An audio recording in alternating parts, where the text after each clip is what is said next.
கவிதா ஆபீஸில் ரெஸ்ட் ரூமில் முடங்கி தன்னுடைய சிறு வயதிலிருந்து தன்னுடையது எல்லாவற்றையும் பிடுங்கிக் கொள்ளும் மோனிகா இன்று தன்னுடைய கணவரையும் தன்னிடமிருந்து அபகரித்து கொண்டாள்.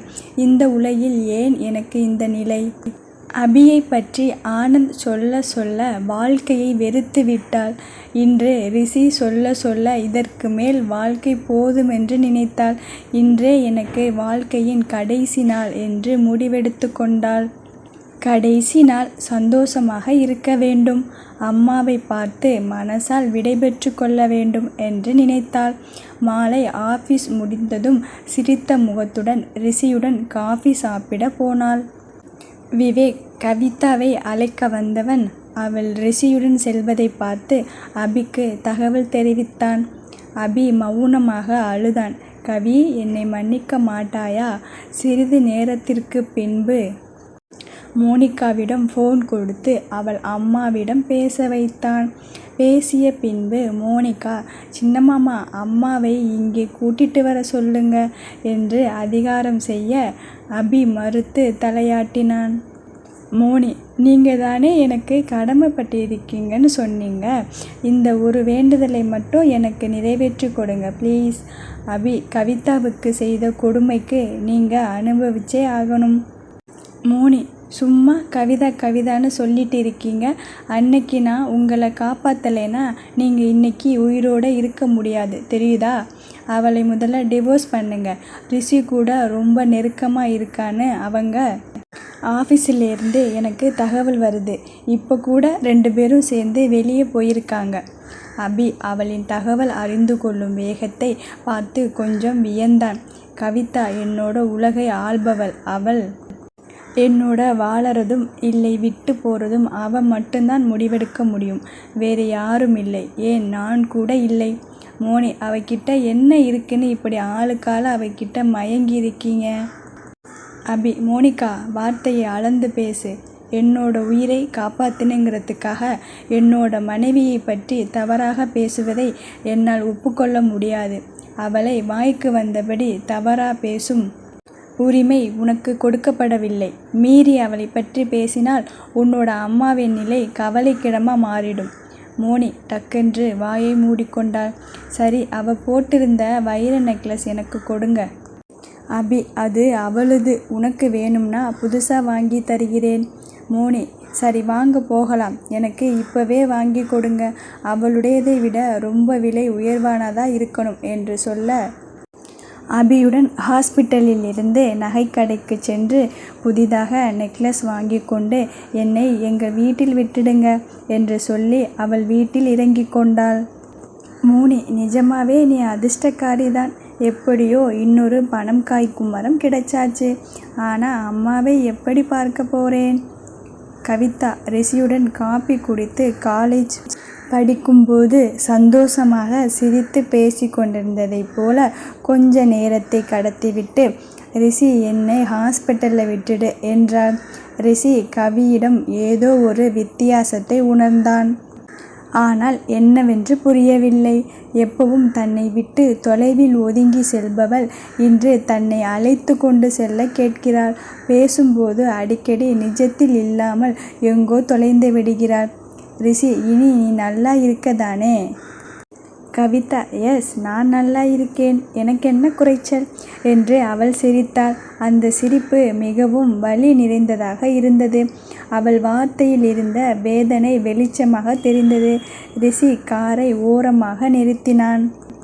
கவிதா என்ன என்பது போல அவனை நிமிர்ந்து பார்த்தாள். ரிஷி, நான் ஒரு மோசமான காதலன்தான். ஆனால் உன் வார்த்தைகளை நன்றாக புரிந்தவன். இனி ஏதாவது பிரச்சனை இருந்தால் சொல்லு, சரி பண்ணிக்கலாம். சித்தப்பா கிட்ட நான் பேசுகிறேன். கவிதா அவன் பேசுவதை தவிர்த்து, ஹாஸ்பிட்டல் பக்கத்தில் வந்துடுச்சு, நான் போகிறேன் என்று அவசரமாக தன் இருக்கையை விட்டு எழுந்து கார் கதவை திறந்து இறங்கி ஓடினாள்.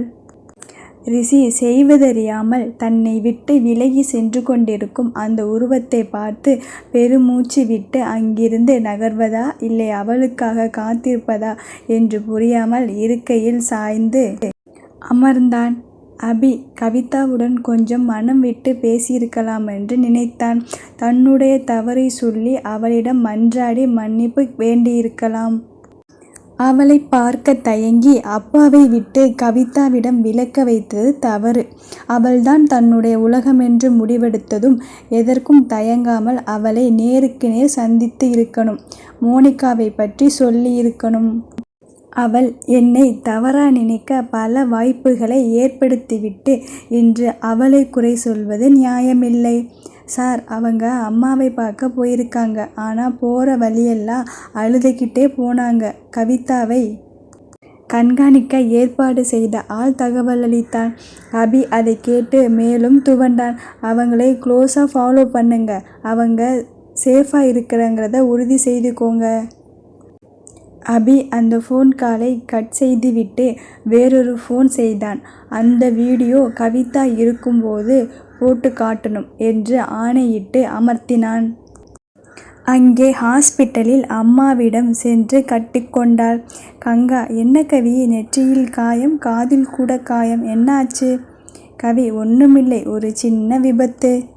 கங்கா பதறினாள். கவி, ஒன்றுமில்லை, நான் நல்லாதான் இருக்கேன், நீ பதறாதே என்று கொஞ்ச நேரம் பேசிக்கொண்டிருந்துவிட்டு வெளியே செல்ல நினைத்தவளை கங்கா, இருடா இங்கே.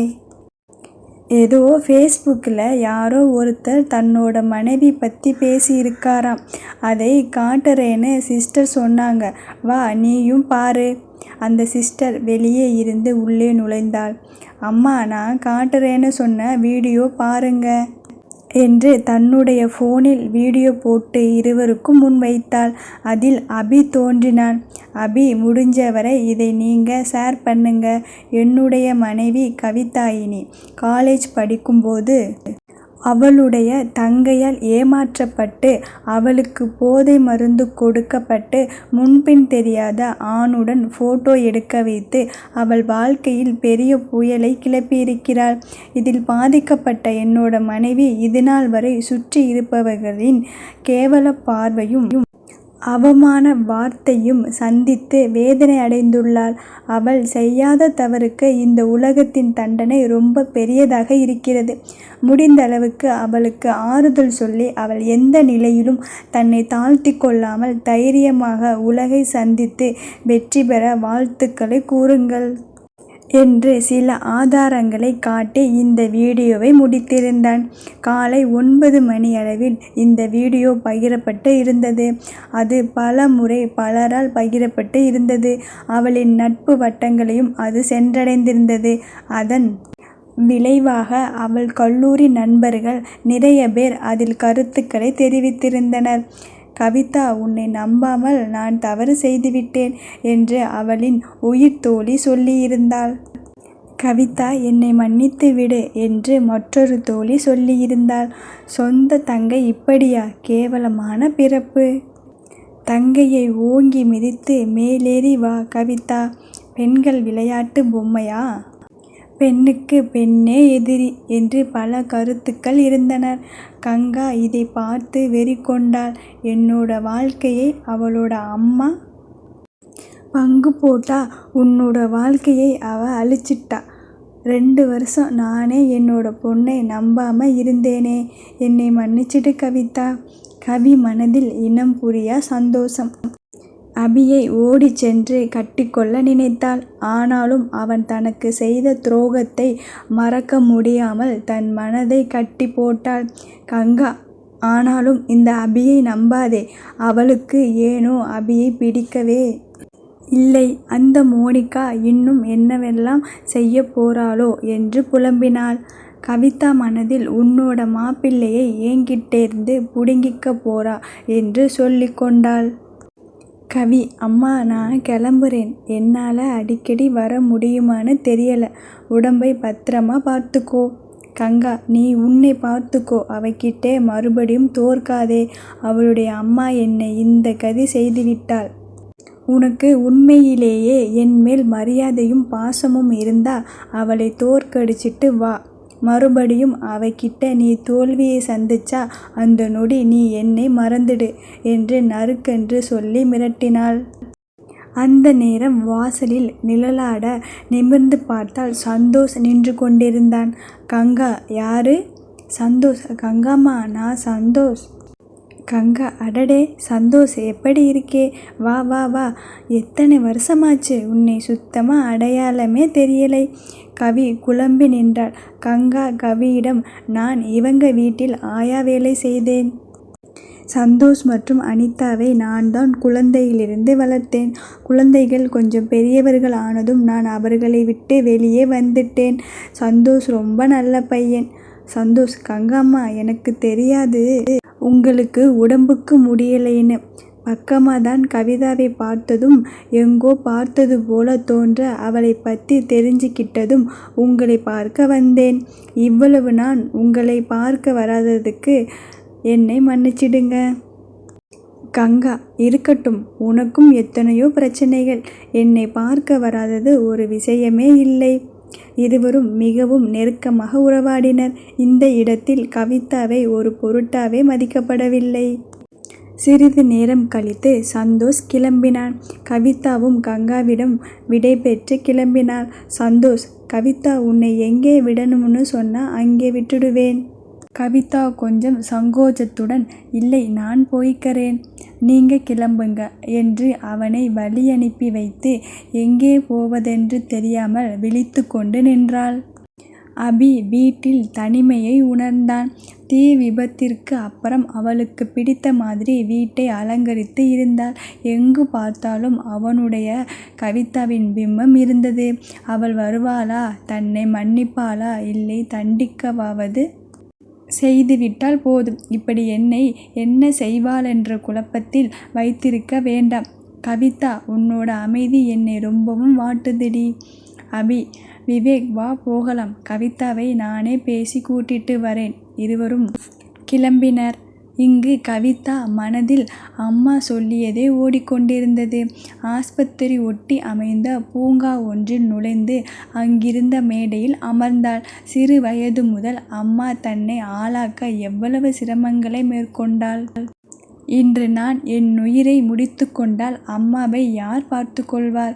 அதுவும் இல்லாமல் நான் தற்கொலை செய்து கொண்டால் மோனியிடம் நான் தோற்றுவிடுவேன். நான் தோற்றால் அம்மாவின் இத்தனை நாள் வாழ்க்கை பற்றி இருந்த நம்பிக்கை போய்விடும். இதெல்லாம் நடக்கக்கூடாது. நான் சாக மாட்டேன். யாருக்கும் பயந்து ஒளிய மாட்டேன். அபி செய்த தப்புக்கு அவனுக்கு தண்டனை கொடுக்கணும். மோனி செய்த தப்புக்கு அவளுக்கும் தண்டனை கொடுக்கணும். தேவையில்லாமல் என்னை நான் ஏன் தண்டித்து கொள்ள வேண்டும்? கண்களை துடைத்து கொண்டு நிமிர்ந்தாள். அவள் முன் அபி தன்னுடைய சக்கர நாற்காலியில் அமர்ந்திருந்தான். அவனை தாண்டி அங்கிருந்த அவனுடைய காரில் ஏறி அமர்ந்து கொண்டாள். அபி சந்தோஷப்பட்டான். தன்னை தவிர்க்காமல் தன்னுடன் வீட்டிற்கு வர முடிவெடுத்து விட்டாள் என்று தானும் அவள் பின் தொடர்ந்து காரில் உட்கார்ந்து கொள்ள விவேக் கண்ணாடியில் அபியை பார்க்க போகலாம் என்று குறிப்பு கிடைத்ததும் காரை செலுத்தினான். கவி விவேக்கிடம், எவ்வளவு நேரமாக என்னை ஃபாலோ பண்ணிட்டு இருக்கீங்க? விவேக், இல்லை, எதேச்சையா இப்போதான் வந்தோம். கவி, நம்பிட்டேன். உங்கள் சார் தான் வாத்தியாரா? இன்னும் எவ்வளவு மூட்டை மூட்டையாக பொய் சொல்ல போறீங்களோ? எல்லாத்தையும் நம்புகிறேன். அபி சிறிதாக புன்னகை உதிர்த்தான். கோவத்தில் நீ ரொம்ப அழகா இருக்கே என்று அவளை மனதில் வர்ணித்து கொண்டிருந்தான். விவேக், மேடம் கோவப்படாதீங்க, சார் ரொம்ப நல்லவர். கவி, எடுத்தவுடனே பொய் சொல்லாதீங்க. உங்கள் சார் எவ்வளவு நல்லவர்னு இன்னைக்கு வீடியோ போட்டு இருந்தீங்களே, அதிலேயே தெரிஞ்சுக்கிட்டேன். அவளையே திட்டிட்டு அவளையே கூட்டிட்டு போய் ஹாஸ்பிட்டலில் வச்சு ராத்திரி முழுசும் பார்த்துக்குவாராம். இங்கே அவரோட சொந்த பொண்டாட்டி என்ன ஆனால்னு பார்க்க நேரம் இருக்காது. விவேக், மேடம், அதுக்கு ஒரு காரணம் இருக்குது. கவி, உங்கள் வசதிக்கு எல்லாத்துக்கும் ஒரு காரணம் வச்சுக்கோங்க. ஏன்னா நீங்கள் பேசுகிறது தானே சட்டம். மற்றவங்க எல்லாம் தலையாற்ற முட்டாள் தானே. விவேக்குக்கு தலை சுற்றியது. எனக்கே இப்படின்னா சாருக்கு எப்படியோ என்று நினைத்து கொண்டான். வீட்டு வாசலில் இறங்கி வேக வேகமாக வீட்டில் நுழைந்தாள். அபியை கண்டு கொள்ளவில்லை. ஒவ்வொரு அறையாக நுழைந்தாள். அபி அவளை அமைதியாக பார்த்து கொண்டிருந்தான்.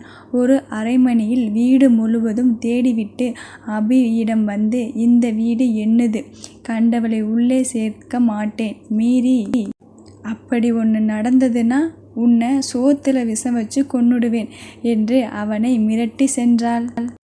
விவேக், சார், மேடம் பாரபட்சம் பார்க்காம உங்களையும் திட்டிட்டு போனது மனசுக்கு நிறைவா இருக்கு. அபி சிரித்தான். அந்த ஓல்டுமேன் என்னவாக போறாரோ.